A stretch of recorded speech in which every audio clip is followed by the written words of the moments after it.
मेरी नजर में ये बहुत ही सोची समझी घिनौनी राजनीति के तहत ये सारा मामला है और मुझे बहुत दुख के साथ कहना पड़ रहा है, लेकिन मैं कहूंगा जरूर कि अदालत भी इस सारे षड्यंत्र में शामिल है। जब देश में कानून है जो धार्मिक स्थलों से संबंधित सन 1991 का कानून बना हुआ है, पार्लियामेंट द्वारा पास है, जिसमें कहा गया है कि 1947 से पहले की जो स्थिति इस देश में है, सभी धार्मिक स्थलों की स्थिति वही रहेगी, उसमें कोई किसी तरह की कोई सवाल नहीं उठाएगा, कोई छेड़छाड़ नहीं करेगा। और यही नहीं, उसमें रोका गया है कि अदालत भी उसमें किसी तरह का कोई हस्तक्षेप नहीं करेगी। सेक्शन 4 में कहा गया कि केवल यही नहीं, भविष्य में भी ऐसी कोई बात नहीं की जाएगी। बावजूद उसके 19 तारीख को दोपहर में पिटीशन फाइल होती है सर्वे के लिए। कोर्ट उसी समय जो रेस्पोंडेंट हैं उनको सुने बिना, उनको मौका दिए बिना, जो प्राकृतिक न्याय का एक सिद्धांत है उसको लागू किए बिना उसी दिन तत्काल आदेश करती है। और बड़े मजेदार बात देखिए कि इधर आदेश पारित हुआ और शाम तक जो है एएसआई के लोग सर्वे करने पहुंच भी गए। इससे ज्यादा और सुनियोजित षड्यंत्र और क्या होगा, घिनौना षड्यंत्र क्या होगा, क्योंकि उन्हें मालूम है कि अदालत जा रहे हैं, वहां से आदेश मिलेगा और आदेश मिलेगा तुरंत उसे लेकर वहां पहुंच जाएंगे। ऐसा वेल प्लान तरीके से होता है, बिना उसके नहीं होता। और इसीलिए मैंने कहा कि अदालत भी इससे शामिल है। दूसरी बात, और जो एक बात मैं कहना चाह रहा हूं कि चलिए जब 19 तारीख को सर्वे हो गया तो फिर 24 तारीख को सर्वे का क्या मतलब था।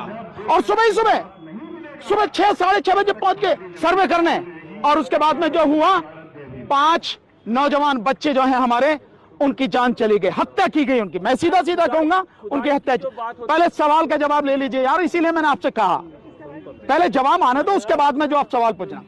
उनकी हत्या हुई और आरोप अब ये लगाया जा रहा है कि पुलिस ने गोली नहीं चलाई, जबकि आप देख रहे हैं पुलिस कैसे गुंजू करके, वो है ना पुलिस वाला यूं करके पिस्टल चला रहा और एक यूं करके चला रहा, वो ये सारी स्थिति।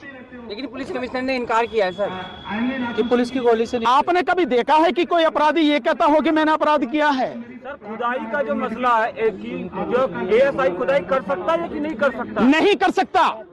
जो संविधान में जो कानून है बना हुआ 1991 का, वो किसी को भी इजाजत नहीं देता कि आप उसमें एक कदम भी रखें इस नियत से कि आप उसका सर्वे कर रहे हैं, कुछ कर रहे हैं। वो कानून पूरी तरह से रोकता है। कानून कैसे सर्वे से पता कैसे लगेगा कि क्या पता लगाना है आपको? जब संविधान ने कह दिया, जब इस देश के कानून ने कह दिया कि 1947 से पहले की जो परिस्थिति है वो उसमें कहीं भी कोई भी उस पर कोई सवाल नहीं होगा, कोई छेड़छाड़ नहीं होगी, फिर क्या पता लगाना है आपको? कौन होते हैं आप पता लगाने वाले? एएसआई कौन होता है? तो क्या इसके पीछे कोई बड़ी साजिश नजर? मैंने बताया बाकायदा साजिश है और बड़ी घिनौनी साजिश है।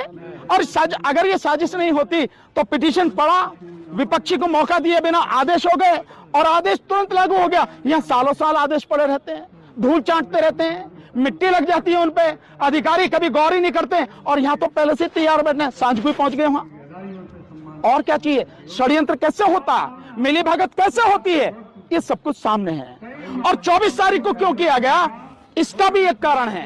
24 तारीख को इसलिए किया गया कि 23 तारीख को बेईमानी से जो बीजेपी जीत कर आई है चुनाव में, विशेषकर अगर उत्तर प्रदेश में कहूं तो 9 जो उपचुनाव में सीटें थी उन पर में 7 सीटों पर जिस तरह से जीत के आई है, ऐसी गुंडागर्दी आपने पहले कभी नहीं देखी होगी।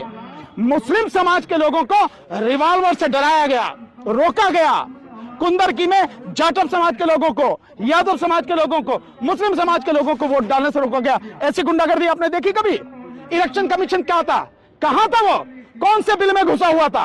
कौन सी रिश्वत लेके चुप बैठा था? कौन सी वफादारी निभा रहा था? जब उसकी जिम्मेदारी है देश के संविधान को बचाने की, जब उसकी जिम्मेदारी है कि निष्पक्ष चुनाव हो, स्वतंत्र और पारदर्शी चुनाव हो, क्या कर रहा था वो?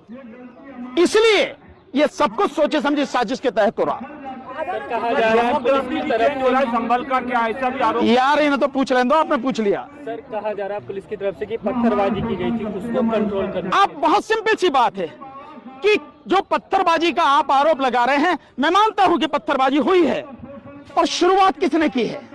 वो क्यों शुरुआत हुई है? पत्थरबाजी की क्यों शुरुआत हुई है? आप जाओगे और एक धार्मिक स्थल में कानून को जो है धता बताते हुए, पैरों तले कुचलते हुए आप बिल्कुल गैर कानूनी, गैर संवैधानिक काम करोगे। और उसके बाद जो आपसे पूछा जा रहा है आप उसका जवाब नहीं दोगे। लोग इकट्ठे हो जाए तो उन्हें हटाने के लिए आप गोली चलाने, और लोग पत्थर चलाने तो आप कह रहे हैं पत्थरबाजी। गोली क्यों चलाई गई भाई?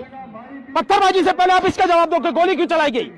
पुलिस अगर गोली चलाती है तो गोली उसी स्थिति में चलाती है जब देखे कि अब काबू में नहीं हो सकते, उससे पहले लाठी चार्ज होता है, उससे पहले चेतावनी दी जाती है, और गोली भी चलाई जाती है तो घुटनों से नीचे मारी जाती है ताकि जो है डर के भाग जाए या वो चलने के काबिल ना। ये एक तरीका होता। आप सीधे सीधे, यार पहले जवाब तो सुन लो, सीधा सीधा आप गोली चला रहे हो और आप कह रहे हो कि मतलब पत्थरबाजी हुई है। क्या वो जो लोग हैं दिमाग खराब है उनका? उन्हें समझ नहीं है कि वो क्या कर रहे हैं क्या नहीं कर रहे हैं। इन सारी चीजों को समझो।